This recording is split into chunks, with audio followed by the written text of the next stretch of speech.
고마우신 여호와 아버지 하나님, 항상 저희들에게 베풀어 주시는 그 크신 은혜, 이 시간 먼저 하나님께 감사를 드립니다. 아버지 하나님, 오늘도 저희들에게 건강한 신앙과 믿음을 허락해 주시고 저희들을 주님 집에 부르시어 저희들이 여호와 아버지 하나님 전에 감사와 찬양과 기도와 또 말씀을 드리며 이 예배를 드리려 해주신 진심으로 감사를 드립니다. 아멘. 하나님, 드리는 이 예배를 기쁘시게 받아 주시옵소서. 아멘. 여호와 하나님, 이제 오늘 또 드리는 이 예배 가운데 주님께서 귀하게 쓰시는 목사님을 통하여 말씀을 주실 때 말씀을 듣는 우리 모두는 참으로 우리의 닫혀진 마음의 문을 열어 말씀을 받게 하여 주시옵고, 진정 주님만이 우리의 구주가 되시며 영원한 생명이 되심을 다시 한번 깨달아 우리 주님께 감사하는 말씀이 목사님을 통하여 선포되어지게 하여 주시옵소서. 아버지 하나님, 오늘도 주시는 말씀으로 한 주간도 주님께 감사한 마음으로 살게 하여 주시옵소서. 아버지 하나님, 진정 이 시간 저희들 예배 가운데 감사드립니다. 참으로 입술로만이 드리는 감사가 아니라 진정 우리의 마음 중심에서 올려지는 감사가 실천하는 감사가 되게 하여 주시옵고, 그 어떤 형식이나 틀에 매여서가 아니라 우리의 마음속 깊은 곳에서 우러나온 주님을 사랑하는 마음의 감사가 되게 하여 주시옵소서. 아버지 하나님, 그리함으로 주님이 베푸시는 그 은혜 가운데 진정 우리들의 삶이 항상 감사가 넘치는 소중한 삶들이 우리 모두에게 이루어지게 하여 주시옵소서. 아버지 하나님, 그러나 저희들 때로는 주님께 감사하며 신앙을 지키려 하나 참으로 우리들의 삶 가운데 여러 가지 사정으로 인해서 감사하지 못하며 때로는 삶에 좌절하며 항상 감사하지 못하는 우리들의 삶도 우리들 가운데 있습니다. 아버지 하나님, 우리들의 그 작은 삶들을 붙들어 주시기를 간절히 원합니다. 세상의 그 어떤 상황이나 환경을 만나더라도 우리 주님께 구하며 주실 것을 믿으며 주님께 감사할 조건들로 위로받을 수 있는 우리 모두가 다 되게 하여 주시옵소서. 아멘. 아버지 하나님, 이 시간 하나님 전에 간구의 기도를 드립니다. 하나님, 오늘 이 시간도 이 땅에는 삶의 여러 문제로 힘들어하는 사람들이 많이 있습니다. 가정의 여러 가지 문제로 또는 병마로 고통당하며 삶이 회복되며 건강 되찾기를 간구하며 힘들어하는 사람들이 너무도 많이 있습니다. 사랑의 주님, 구보 살펴 주시옵소서. 아버지 하나님, 진정 삶이 힘든 이들에게는 부족함의 위로와 병마로 고통당하는 이들에게는 강건함의 은총을 베풀어 주시옵소서. 아버지 하나님, 그리하여 모든 이들이 주시는 그 은총 가운데 평등해서 행복한 삶을 주 안에서 누리며 살아갈 수 있도록 은총을 베풀어 주시옵소서. 아멘. 하나님, 참으로 어지러운 이 땅에 평화를 내려 주시옵소서. 예수님의 이름으로 기도드립니다. 아멘.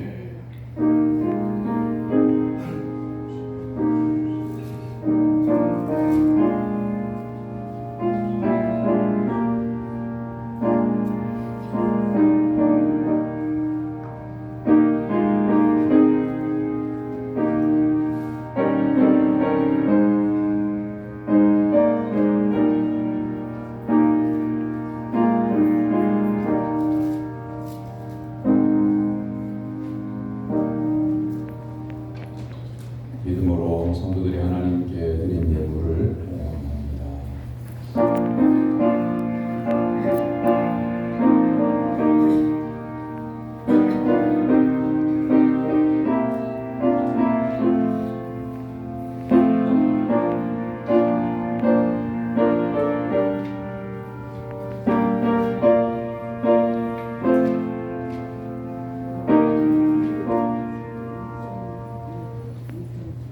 추운 겨울에 따뜻한 가정을 주신 하나님 아버지, 지금까지 지내온 모든 것이 하나님의 은혜임을 믿고 감사드립니다. 저희들의 삶에 허락해 주신 모든 은혜를 하나하나 헤아리며 온전히 하나님을 영화롭게 하는 삶을 살기를 원합니다. 하나님께서 저희들의 가정에 주신 모든 것 가운데에 일부를 구별하여 하나님께 드리오니 연락하여 주옵소서. 말씀에 순종하여 소득의 11조를 드립니다. 또한 감사의 예물을 구별하여 드립니다. 매주 하나님께서 원하는 대로 정한 예물을 드립니다. 선교원금과 건축원금과 일천번제와 주정헌금을 구별하여 드립니다. 먼 곳에 나가 복음을 전하지 못하나 얼마간의 선교 헌금을 드립니다. 이 모든 예물을 감사로 드리는 성도의 가정에 들어오고 나가는 모든 것들 위에 하나님께서 함께 해주시고 하늘의 복을 허락하여 주옵소서. 성도들이 기도할 때마다 하늘 문을 여시고 응답하여 주시며 신령한 은혜로 함께하여 주옵소서. 성전의 음식을 위하여 성미를 구별하여 드립니다. 그 가정에 떡반죽 그릇에 일용할 양식이 마르지 않도록 하늘의 양식을 부어 주시옵소서. 하나님의 말씀에 순종하는 교회마다 평안하여 든든히 서가게 하시고 복음을 전하는 발길을 안전하게 하셔서 하나님의 나라가 확장되게 하옵소서. 성도들의 가정을 형통하게 하시고 감사함으로 나눔의 삶을 사는 성도들이 삶이 풍요롭게 하여 주옵소서. 지치고 상한 심령과 병으로 고생하는 성도들을 치유하여 주시옵소서. 예수님의 이름으로 기도하옵나이다. 아멘. 하나님께서 우리에게 주신 말씀은 호세아 6장 1절에서 6절까지입니다. 구약성경 1260쪽.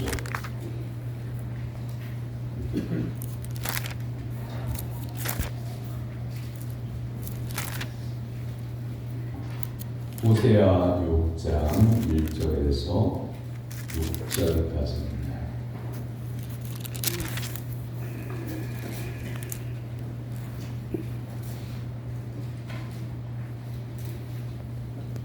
이제 살아계신 하나님의 말씀을 저와 여러분이 한 절씩 교독하겠습니다. 오라 우리가 여호와께로 돌아가자. 여호와께서 우리를 찢으셨으나 도로 낫게 하실 것이요 우리를 치셨으나 싸매어 주실 것입니다. 여호와께서 이틀 후에 우리를 살리시며 셋째 날에 우리를 일으키시리니 우리가 그의 앞에서 살리라. 그러므로 우리가 여호와를 알자. 힘써 여호와를 알자. 그의 나타나심은 새벽빛같이 어김없나니 비와 같이 땅을 적시는 늦은 비와 같이 우리에게 임하시리라 하니라. 에브라임아 내가 내게 어떻게 하랴. 유다야 내가 내게 어떻게 하랴. 너희의 인애가 아침 구름이나 쉼 없어지는 이슬 같도다. 그러므로 내가 선지자들로 그들을 치고 내 입의 말로 그들을 죽였노니 내 심판은 빛처럼 나오느니라. 나는 인애를 원하고 제사를 원하지 아니하며 번제보다 하나님을 아는 것을 원하노라. 아멘. 이는 살아계신 하나님의 말씀입니다. 아멘. 찬양대가 찬양으로 하나님께 영광을 돌려드립니다. 드리기 위해서 시간과 정성과 믿음과 예물을 준비하고 하나님 앞에 나온 사랑 성도 여러분에게 하나님께서 예비하신 하늘의 신령한 은혜가 임하게 되기를 되시기를 주님의 이름으로 축원합니다. 아멘. 옆에 있는 분 바라보고 인사 나눕니다. 주 안에서 강건하기를 바랍니다. 주 안에서 강건하기를 바랍니다. 사랑하고 존경합니다. 사랑하고 존경합니다. 이스라엘은 망한 때가 오랜 기간 있었습니다. 호세아서가 증거되던 때에도 이스라엘은 망해가는 때입니다. 이스라엘이 망한 이유는 하나님을 알지 못하거나 성경을 알지 못해서가 아닙니다. 그런데 호세아서 4장 6절에서 하나님께서는 내 백성이 지식이 없으므로 망하는도다 이렇게 말씀하고 있습니다. 이스라엘 백성들은 하나님 앞에 제사를 드리는 방법도 잘 알았고 율법도 철저하게 묵상하며 살았습니다. 그런데 하나님은 하나님을 아는 지식이 없어서 이스라엘 백성들이 망한다고 말씀합니다. 무슨 말씀일까요? 호세아 4장 6절에서 네가 지식을 버렸으니 나도 너를 버려 내 제사장이 되지 못하게 할 것이요 내가 내 하나님의 율법을 잊었으니 나도 네 자녀들을 잊으리라 이렇게 말씀하십니다. 이스라엘 백성들은 하나님의 성경 율법도 잘 알았고 제사하는 방법도 잘 알았는데 지식을 버렸다. 이 말씀의 뜻은요, 하나님의 말씀을 알고도 일부러 순종하지 않고 하나님을 알지만 하나님의 뜻대로 살지 않았다는 겁니다. 몰라서가 아니라 아는데 안 하는 것은 일부러 안 하는 것이죠. 사랑하는 성도 여러분, 여러분의 자녀들이 여러분이 신신당부하는 말을 듣고 몰라서가 아니라 아는데 부모가 보는 앞에서 일부러 부모가 당부한 말 반대로 하면 부모의 심정이 어떨까요? 바로 그 상황을 말씀하고 있는 겁니다. 하나님을 아는데 일부러 하나님을 아는 지식을 버렸습니다. 말씀을 들어서 알고 있는데 일부러 불순종했습니다. 알고도 일부러 행하지 않고 알고 있는 지식을 버려서 마치 하나님을 모르는 사람처럼 행동합니다. 기막힌 사람들이 또 있는데요. 모르는데 아는 척하는 거죠. 무식한 사람이 말하기를 나는 내 소신대로 살겠다 그러면서 알지 못하는데 주변 사람들에게 자기 소신대로 사는 행동을 하게 되면 주변 사람들이 힘들어지죠. 요한복음 11장 49절 이하에서 불의한 사람의 대표적인 인물인 가야바가 소리칩니다. 너희가 아무것도 알지 못하는도다. 내가 알기는 한 사람 예수가 죽으면 온 이스라엘이 망하지 않으리라. 이렇게 소리를 지릅니다. 가야바는 예수님으로 인하여서 자꾸만 소동이 일어나니까 로마의 지배를 받고 있는데 로마가 이스라엘의 소동을 보고 군대를 보내서 그걸 진압을 할까봐 예수님 한 사람만 예수 한 사람만 죽이면 로마가 개입하지 않을 거다. 그 얘기를 하고 있는 겁니다. 그런데 예수님은 이러한 무지한 사람들을 위해서 십자가를 지시면서 이렇게 말씀하십니다. 누가복음 23장 34절에서 아버지 저들을 사하여 주옵소서. 자기들이 하는 것을 알지 못함이니라. 예수님의 사랑이 한량 없다고 하는 것을 이 말씀 한 절의 말씀만으로도 우리가 알 수 있습니다. 그런 예수님을 십자가에 못 박아 죽여야 나라가 평안해질 것이라고 가야바는 말을 하는 거죠.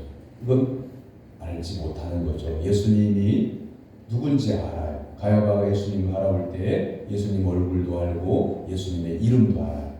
근데 뭘 모르냐면 하나님의 아들 예수 그리스도 구원자라고 하는 것을 몰라요. 이게 무지예요. 여러분들이 오늘 여러분 지금까지 살면서 뭔가를 안다고 생각하는데 그 내면을 모르는 게 있을 수 있어요. 이걸 무지라고 해요. 그러니까 원래 모르는 것을 모르는 것처럼, 그러니까 원래 모르는 것 자체를 몰라요. 이것보다 더 무지한 게 뭐냐면 겉을 안다고 하는데 실상은 모르는 것. 이게 더 문제예요. 모르는 사람은 내가 지금까지 60평생을 살면서 지금까지 그걸 몰랐네? 세상에나. 이런 사람은 괜찮아요. 그런데 모르고 있으면서 아는 척 하는 게 그게 오히려 주변 사람들에게는 엄청난 그런 위험을 가하게 되는 일이죠. 가야바는 성경에서 메시아가 온다는 말씀의 귀절을 알고 있습니다. 그가 또 다윗의 후손으로 하나님이 보내신다는 말씀도 알고 있습니다. 그런데 하나님의 아들 예수 그리스도가 자기 앞에 나타나셨을 때 바로 그 예수님이 메시아이시고 구원자이심을 몰랐습니다. 그러면서 예수를 안다고 말을 합니다. 그리고 저자를 죽여야 이스라엘이 로마로부터 안전할 거라고 이렇게 소리를 지릅니다. 이게 무지입니다. 지혜자는 자신의 허물과 부족함을 있는 그대로 잘 아는 사람이 바로 지혜자입니다. 어느 어묵 가게에서요. 우리는 보통 오뎅국 그런데 오뎅은 일본 말이니까 어묵 가게에서 뭐라고 하죠? 포장마차 어묵을 파는데 앞에 어묵 국물이 끓고 있는 솥이 있고 사람들이 거기서 한 꼬치씩 꺼내서 앞에 있는 간장을 찍어서 요즘은 또 스프레이로 간장을 뿌리기다만 간장을 찍어서 먹는 그런 포장마차에서 시장에 온 한 아주머니가 그 어묵 꼬치를 꺼내서 간장에 찍어서 이렇게 드는 순간 간장이 어묵 국물이 묻어있는 이 어묵에서 떨어져서 어묵 솥에 떨어집니다. 그걸 반복을 해요. 한 입 베어물고 간장 찍고 들어 올리는데 떨어져. 그러니까 주인이 그 장사해야 되는 거잖아요. 다른 사람도 먹는 거잖아요. 근데 입에 들어갔다 나온 어묵을 찍어서 올릴 때에 자꾸만 간장 국물이 떨어진다는 거예요. 그래서 주인이 마음이 졸여서 그 아주머니한테 그러는 거죠. 손님, 죄송하지만 조금만 한 걸음 뒤로 가셔서 드시면 안 될까요? 이 말에 기분 나쁘다는 거예요. 화를 내면서 이 집 구석 내가 다시 못 나가. 그리고 어묵값을 따가지고 다 던지고 가요. 이 어묵을 파는 가난한 이분은 마음에 상처를 입어요. 우리가 그렇게 삶을 살아가는 모습이 내게도 있을 수가 있어요. 알지 못하면. 내가 찍은 간장의 그 물이 다른 사람도 먹는 솥에 떨어지는 것을 모르는 사람은 나에게 솥에서 떨어지라고 말한 사람에 대해서 네가 뭔데 하라 말하냐 이렇게 화를 낼 수 있는 거예요. 여러분이 지금 분노하고 있는 것, 그 화를 내는 게 정당하지 않아요. 그런 경우가 많아요. 방송을 보셔서 알겠지만 대통령이 구속 영장이 떨어지니까 지지하는 사람들이 그 영장을 발부한 법원의 창문을 깨트리고 담장을 넘고 기물을 파손하고 정당하다고 생각하니까 그렇게 하는 거예요.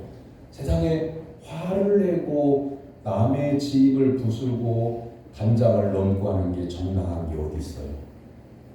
폭력이 정당한 게 어디 있어요? 화를 내는 것이 의를 이루는 게 어디 있어요? 예수님께서 화를 내는 것이 의를 이루지 못한다고 분명하게 말씀하셨어요.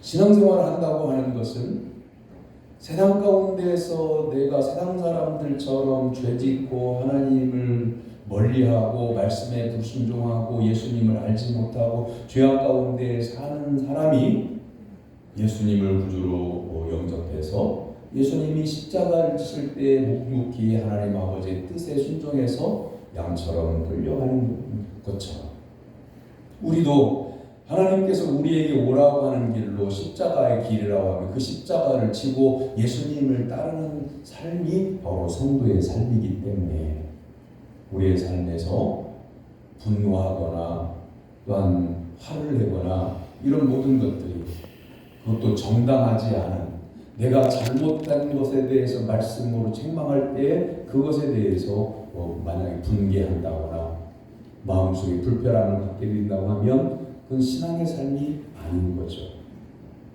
예수님은 요한복음 8장 31절에 32절에서 그러므로 예수께서 자기를 믿는 유대인들에게 이르시되 너희가 내 말에 거하면 참 내 제자가 되고 진리를 알지니 진리가 너희를 자유롭게 하리라고 말씀하십니다.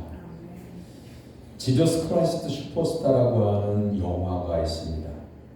예수님의 일대기를 다룬 작품이죠. 여기에 가룟 유다가 예수님을 돈을 받고 팔아 넘긴 다음에 막 뉘우쳐요. 괴로워해요. 자기 선생님이 잡혀가는 것에 대해서 양심의 가책을 느끼고 괴로워해요. 그래서 받은 돈을 돌려주고 예수님을 풀어달라고 하니까 안 물려줘요. 죄악의 돈은 다시는 받을 수가 없다고 성전에 던져놓고 스스로가 목매어 죽어요. 그런데 죽기 전에 어둠 속에서 가룟 유다가 이렇게 통곡을 합니다. 어찌하여 내게 말씀해 주시지 않았습니까? 십자가를 진 후에는 부활이 있다고 하는 것을 왜 가르쳐 주시지 않았습니까? 진작에 알려주셨다면 왜 제가 주님을 팔았겠습니까? 그러면서 통곡을 하면서 목매어 죽어요. 사랑하는 성도 여러분, 예수님께서 제자들에게 십자가의 고난을 한 번도 말씀하신 적이 없으신가요?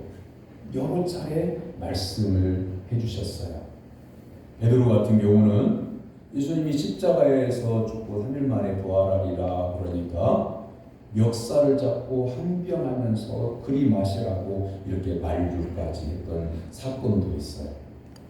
왜 그토록 예수님의 12제자 가운데에 이렇게 표현을 했던 십자가 예수님이 지신다고 하는 것을 반대하는 것을 표현했던 사람들은 왜 이렇게 항변하듯이 멱살을 잡듯이 따지듯이 예수님께 십자가를 지지 말라고 했을까요? 자기 선생님이니까 귀하신 분이니까 예수님이 십자가에 달려 고통당하는 것이 마음이 아프니까 그랬을까요? 그게 아니에요. 예수님을 3년 동안 따라다니는 이유는 우리 옛날에요. 여러분 자녀들을 막 낳고 기를 때요. 학교도 못 보낼 정도로 가난했던 때가 있어요. 육성회비가 밀려서 선생님으로부터 보축받던 그래서 여러분 자녀들이 울면서 학교를 갔던 그 시절이 있어요. 그때는 예수님의 제자들이 더 어려웠던 때이고 예수님의 제자들 대부분이 갈릴리 출신이 많아요. 갈릴리 출신은 출세를 못해요. 그리고 신분도 낮아요. 가난해요. 평생 부모가 물려준 가난을 벗어날 수가 없어요. 그런데 예수님이 놀라운 분이 오셨는데 이적을 행하시고 말씀하시는 것이 지금까지 서기관들과 같지 아니하고 그러니까 저 예수님을 따라다니면 내 신분에서 벗어날 수 있지 않겠냐, 이 가난에서 벗어날 수 있지 않겠냐 하고 예수님을 지극정성으로 따라다녔어요. 목적이 뭐냐면 예수님이 이스라엘 왕이 되시면 자신들이 높은 자리를 앉겠다는 거예요. 근데 예수님이 십자가를 지겠다고 하니까 예수님 그리 마옵소서 그러면서 예수님이 십자가의 길을 막아서는 거죠. 분명히 예수님이 이런 사건들이 성경에 기록되어져 있는 것을 우리는 알고 있죠. 가룟 유다에게도 말씀하신 것이 분명하죠. 그런데 왜 가룟 유다는 왜 통곡을 하면서 자기의 갈 길로 가버렸느냐 라고 하는 거예요. 예수님의 말씀을 듣지 못해서요? 아니에요. 예수님을 알지 못해서요? 아니에요. 3년 동안 먹고 자고 다니면서 복음을 증거하신 예수님의 말씀을 들었어요. 예수님의 얼굴도 알아요. 가까이에 3년 동안 봤기 때문에 예수님의 머리털이 얼마나 숱이 많은지, 그리고 키가 어느 정도인지, 얼굴에 점이 있는지 없는지까지 다 알아요.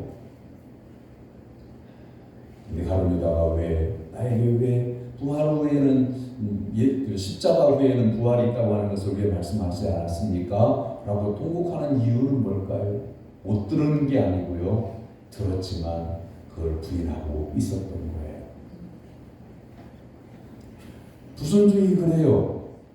여러분이 예수님을 믿는 성도이고 교회를 다니는 성도님들이 불순종하려고 교회를 다니는 경우가 없죠. 그런 성도는 없어요. 그런데 상황적으로 하나님의 말씀에 순종하자니 내 입장이 곤란해지는 경우가 있고, 아니면 형편이 어려운 경우가 있고, 그러면 어떻게 사람이 했냐면, 사람이 심리가 어떠냐면 그걸 안 들은 척해요. 그리고 안 들은 척한 그 순간에는 마음이 괴로워요. 말씀을 순종해야 되는데, 말씀에 순종해야 하는 데가 그 말씀을 지금 순종하기 어려우니까 나중에 순종해야 되겠다고 그 말씀을 안 들은 척, 다음에 들어야지, 그런 마음으로. 그런데 문제가 뭐냐면 사람의 기억력이라고 하는 게 하루 지나면요, 어제 일어났던 일들, 내가 하루를 생활했던 것을 아침에 몇 시에 일어나고 누구를 만났고 무슨 일을 하고 점심은 12시 49분에 먹고 이런 거 다 잊어버려요. 한번 여러분에게 물어볼게요. 어제 저녁 식사를 하신 분들은 몇 시에 식사를 하셨어요? 몇 시 몇 분에? 잘 딱 떠올라요? 아니면 잘 생각이 안 나요?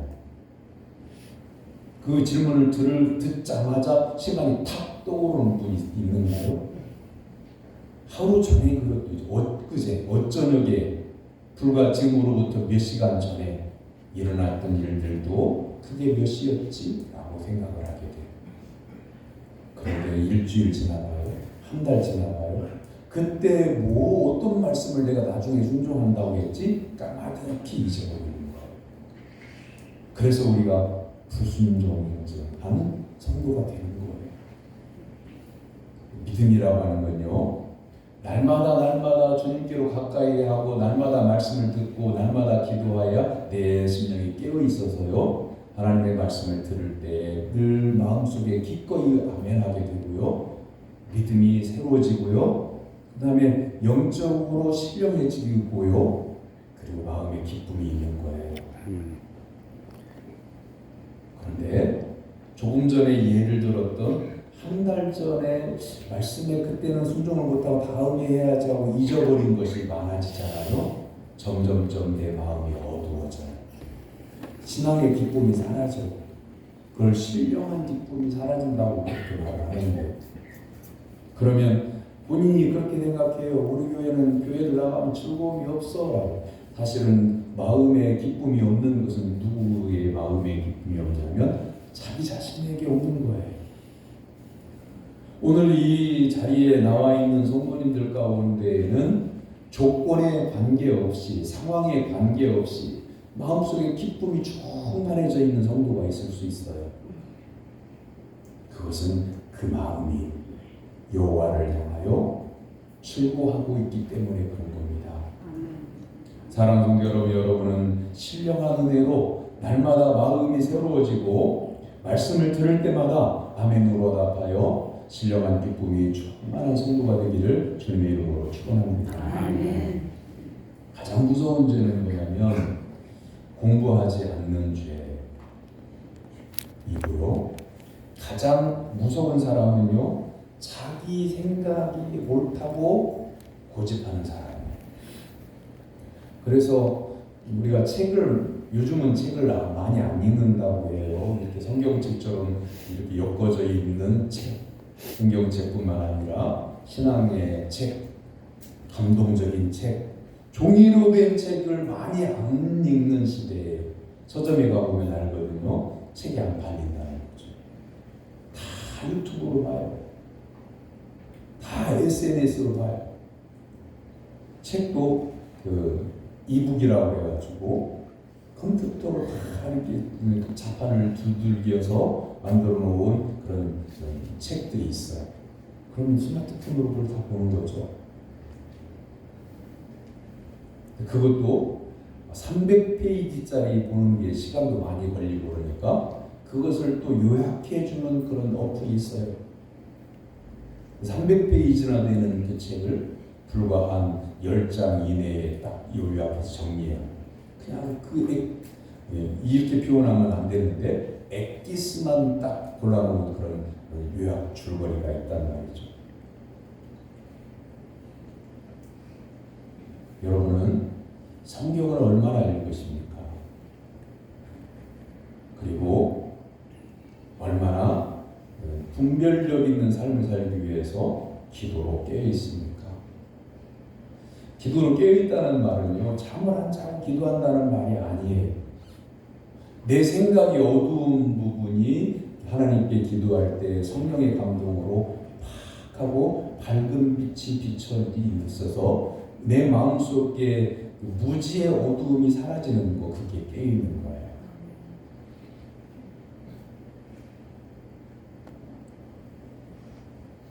기도하지 않고도 신앙생활할 수 있다고 하는 것은 무지예요. 세상이 얼마나 험악하고 사람들의 단수가 얼마나 고단수고 사탄이 이런 것을 얼마나 집요하게 이용하고 있는지 몰라요. 그런데 신앙생활은 치열하게 해야 됩니다. 영적 전투는 정말 깨어있어 눈을 크게 뜨고 우리의 심령이 깨어나고 말씀에 받아들이고 기도로 깨어있고 영적 무장을 해서 신앙으로 살아야 되겠다. 이렇게 결단하는 그런 삶을 살아야 되는데 흐리멍텅하게 살면서 신앙을 지킬 수 있다고 생각하는 것은 무지예요. 영적인 무지예요.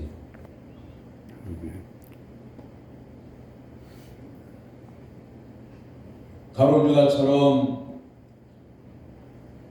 예수님을 자기 선생님을 팔아 넘기고 난 다음에 뉘우치게 되고 후회가 되고 그래서 물리고 싶었지만 물리지 못하니까 예수님이 왜 나에게 가르쳐주지 않았느냐고 항변을 하면서 자기의 길로 가는 어리석음을 범하잖아요. 이게 무지예요. 그래서 하나님은 호세아서를 통해서 이렇게 말씀하십니다. 1절 말씀, 오라 우리가 여호와께로 돌아가자. 여호와께서 우리를 치셨으나 도로 낫게 하실 것이요 우리를 치셨으나 싸매어 주실 것입니다. 아멘.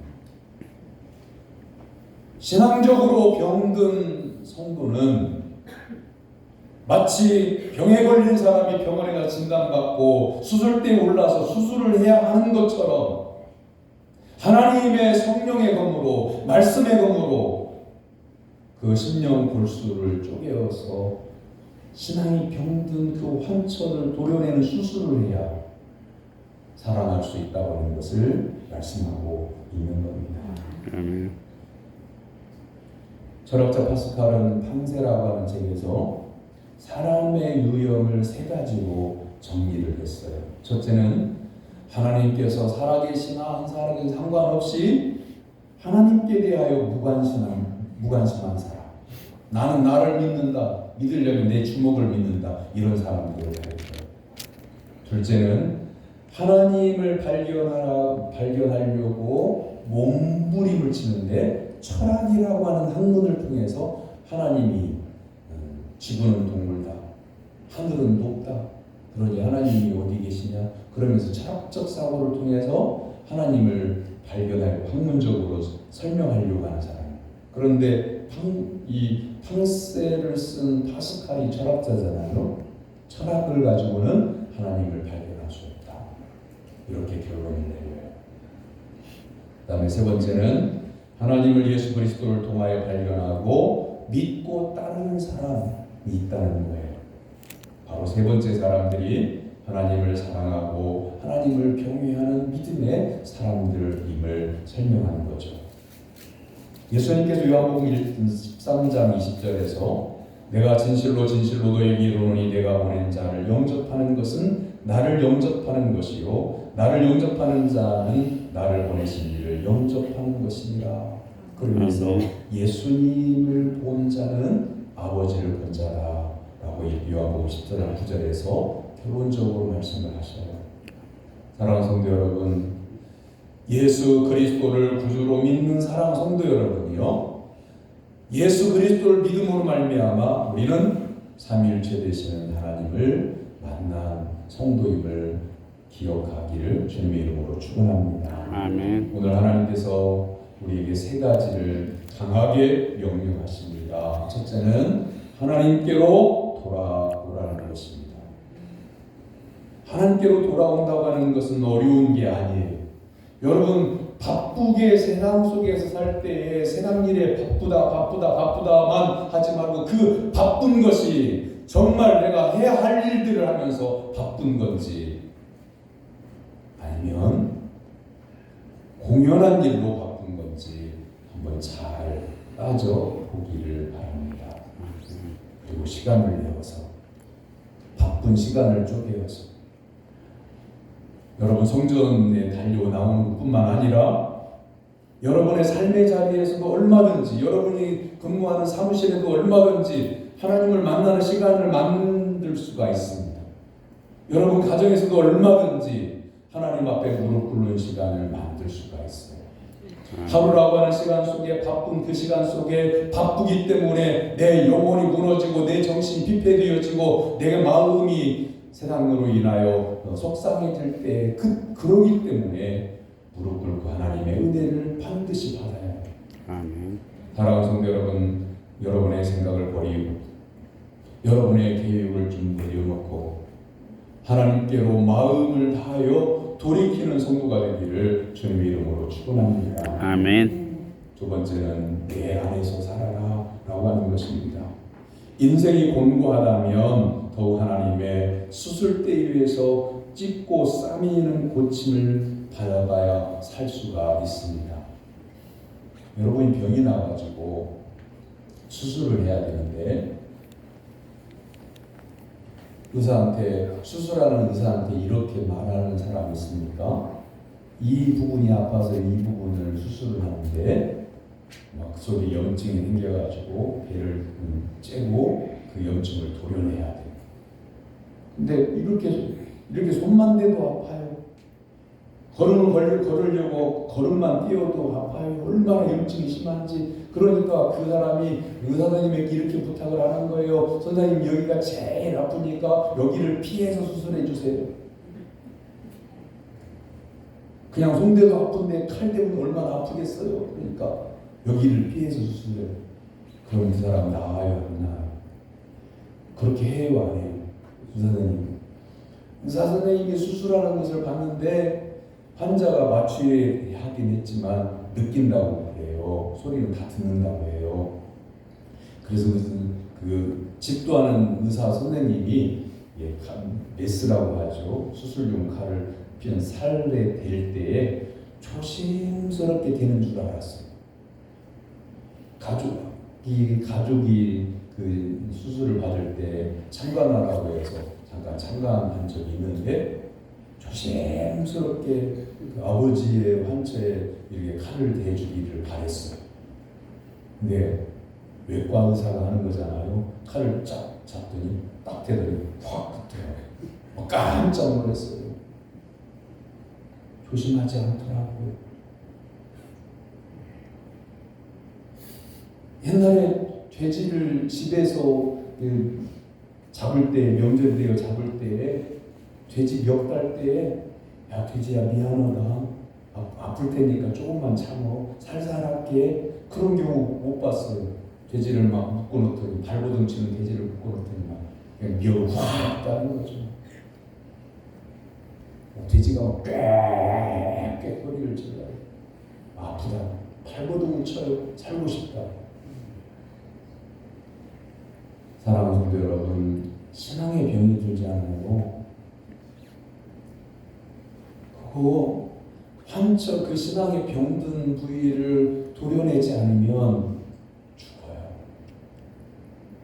말씀을 들을 때에 내 심령 깊숙이 말씀의 검이 내 안에 들어와서 양심의 가책을 느끼고 뜨거움을 느끼고 아픔을 느끼고 그렇지만 말씀에 아멘하고 받아들이면 여러분의 영혼이 살고 육체가 강건해진다는 것을 믿으시길 주님의 이름으로 축원합니다. 아멘. 내 죄악이 찢겨지지 않으면 내 죄악의 피를 쏟아내지 않으면 우리는 회복할 수가 없고 살 수가 없는 겁니다.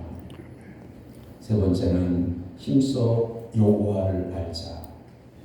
사랑하는 성도 여러분, 가야바처럼 성경에 메시아가 온다는 말씀도 암송하고 있어요. 그의 하나님의 아들이라고 하는 것도 알고 있어요. 유다 지파에서 다윗의 후손에서 메시아가 난다는 말씀도 알고 있어요. 그런데 가야바는 정작 하나님의 아들이 자기 앞에 왔을 때 이 사람을 죽여야 이스라엘이 평안하다가 이렇게 말해요. 그러니까 성경 비전은 알지만 예수님을 몰랐던 거죠. 여러분, 하나님을 아십니까? 60여 년 동안 교회를 다니고 성경을 매일 읽고 수도 없이 성경책이 헤어져서 바꾸고 몇 번째 바꿨는지 기억도 안 날 만큼 성경책을 많이 바꿨어요. 근데 지금도 하나님의 말씀의 심오한 진리를 다 깨닫지 못했어요. 그리고 하나님이 부분적으로는 말씀을 통해서 경험을 통해서 하나님을 아는 지식이 있지만 전지전능하신 우주 만물의 주인이신 하나님의 전부를 저는 아직 다 알지 못하겠어요. 분명한 것은 그 하나님께서 나 같은 죄인을 살리시려고 예수님을 십자가에 못 박게 하시고 예수님은 십자가에서 못 박히셔서 피를 흘리셔서 마지막 물 한 방울, 피 한 방울까지 쏟아부어 주심으로 나의 죄를 씻어주시고 하나님의 자녀가 되는 권세를 허락해 주셨다고 하는 이 말씀은 확실하게 알고 확실하게 믿고 있습니다. 아멘. 여러분은 얼마나 하나님을 알고 계십니까? 오라 우리가 여호와께로 돌아가자. 여호와께서 우리를 찢었으나 도로 낫게 하실 것이요 우리를 찢었으나 싸매어 주실 것입니다. 아멘. 예배를 드리는 자리에 나오다 출석했다고 해서 하나님을 안다고 할 수가 없어요. 오늘 본문 말씀의 6절을 한번 보세요. 나는 인애를 원하고 제사를 원하지 아니하며 번제보다 하나님을 아는 것을 원한다. 이게 무슨 말씀이냐면 예배는 드리는데 하나님을 사랑하지도 않고 이웃을 사랑하지도 않고 존중하지도 않고 그런 것을 하나님이 원하시는 게 아니라 제사는 적게 드려도 이 우리가 오해하면 안 돼요. 제사를 적게 드린다는 말은 예배에 빠져도 된다는 말이 아니고 구약 성경에서는 제물을 가지고 성전에 나가서 예배를 드려야만 그걸 제사라고 말을 했으니까 제물을 반드시 가지고 가야 되는 거죠. 근데 이런 사람이 있어요. 세상의 온갖 나쁜 짓은 다 저지르면서 성전에 나가 제사를 드릴 때는 집에 있는 우, 양, 소나 양이나 이 가축들을 몽땅 가지고 와서 하나님께 많이 제물을 드렸으니까 많이 용서해 주세요. 이런 사람들이 있었어요. 하나님께서 그들을 이야기해서 말씀합니다.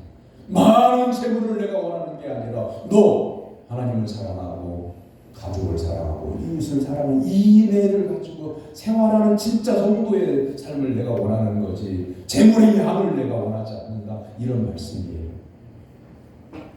여러분 자녀들이 정말 잘못된 길로 가게 되면 여러분 회초리를 들잖아요. 회초리를 들어서 너희놈 정신 차려 그러면서 종아리를 칠 때 종아리가 나중에 피멍이 들고 피가 터지고 그럴 때 회초리를 때리는 아버지와 어머니의 마음은 찢어지는 거예요. 밤중에 그 아이의 그 터진 종아리를 어루만져주면서 약을 발라주면서 눈물을 흘리며 기도하요. 그렇게 여러분 자신을 향해서 믿음의 찍찍질을 쳐보셨느냐고요. 말씀을 들을 때에 그래 내가 깨닫고 온전히 순종해야지. 하나님을 경외하고 이웃을 존중하고 가족을 내가 진정으로 존중해야지. 사랑하는 성도 여러분, 오늘 이후로 예수 그리스도 안에서 여러분의 마음에 온유가 차고 넘쳐날 뿐만 아니라 하나님을 경외하는 신앙을 가지고 진짜 하나님을 경외한다고 하면 하나님께서 구원하신 성도도 귀해요. 말이나 일이나 행동이나 하나님을 기쁘시게 하는 성도가 되기를 주님의 이름으로 축원합니다. 아멘. 아멘. 사랑의 하나님 아버지, 예수님은 십자가의 잔을 마시면서까지 우리를 사랑하셨습니다. 저희들은 성경도 알고 다른 사람에 대해서 모르는 것이 없다고 생각했습니다.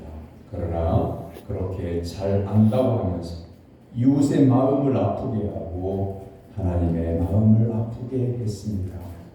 하나님 앞에 온전히 돌아와서 싸매어지는 성도로서 온전하게 거듭나게 하여 주시옵소서. 아멘. 예수님의 이름으로 기도하옵나이다.